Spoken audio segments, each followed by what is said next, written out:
नमस्कार दोस्तों, मैं डॉक्टर रमेश जोशी आप लोगों के बीच में आप लोगों को ये बताने के लिए आया हूँ कि हम अपने जीवन की दिशा का निर्धारण किस तरीके से करें। तो इसको हम एक कहानी के ज़रिए समझते हैं। एक किसान जो कि किसानी का कार्य कर रहा था और वो एक दिन अपने भूसे वाले रूम में काम कर रहा था।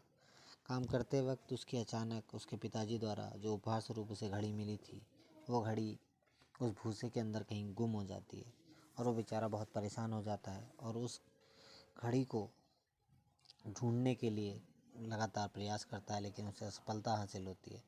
तभी उसकी नज़र बाहर बच्चे खेल रहे थे उन पर पड़ी और उसने उन बच्चों से कहा कि अगर आप मेरी ये घड़ी इस भूसे के अंदर ढूंढ देंगे तो मैं आपको उचित उपहार दूंगा। और बच्चों ने खेल खेल में उस घड़ी को ढूंढना शुरू किया और काफ़ी देर घड़ी को ढूंढने के पश्चात वो घड़ी उन्हें नहीं मिली और उन्होंने आके किसान को बताया कि वो घड़ी ढूंढने में असफल रहे और उन्हें घड़ी नहीं मिली।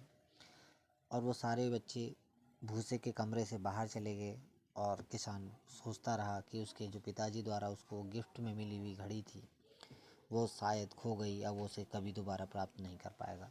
तभी अचानक एक लड़का वापस लौट कर आता है और कहता है कि मैं दोबारा से क्या घड़ी ढूंढ लूँ।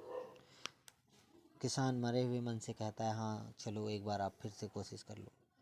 थोड़ी देर में एकाएक देखते हैं कि वो लड़का वो घड़ी वापस लेकर आ जाता है। किसान बड़ा आश्चर्यचकित हो जाता है और कहता है कि आपने ये घड़ी कैसे ढूंढ ली? अभी हमने इतने लोगों ने मिलकर घड़ी ढूंढी तो अब तो मिली नहीं, लेकिन आपको ये घड़ी कैसे मिल गई? तब बच्चा कहता है, सर जब मैं एकांत में था कमरे के अंदर, कोई शोर नहीं था, तो मैंने घड़ी की टिक टिक की आवाज़ सुनी और जहाँ जहाँ घड़ी की टिक टिक की आवाज़ सुनाई दी मुझे, उस दिशा की तरफ मैं चलता गया और ये घड़ी मैंने प्राप्त कर ली। दोस्तों, इस कहानी को आप लोगों के बीच में सुनाने का उद्देश्य यही था। इससे जो हमें शिक्षा मिलती है, शांति हमारे मन और मस्तिष्क को एकाग्र करती है और यह एकाग्र मन स्थिति यानी जीवन की दिशा का निर्धारण करने में सहायक है।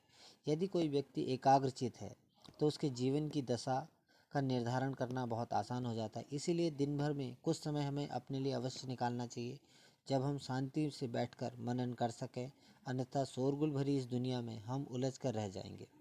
हम कभी न खुद को जान पाएंगे, न ही अपने मन को। बस दुनिया की भीड़ में चले जा रहे हैं और चले जाते रहेंगे। आँख खुलेंगी तो बस पछतावा ही होगा। जीवन की यह दिशा हमें कैसे निर्धारित कर ली? हम तो कुछ और थे, जबकि वास्तव में हमको वो वही किया जो दुनिया हमसे कहती थी। अपने मन की बात सुनने का हमने समय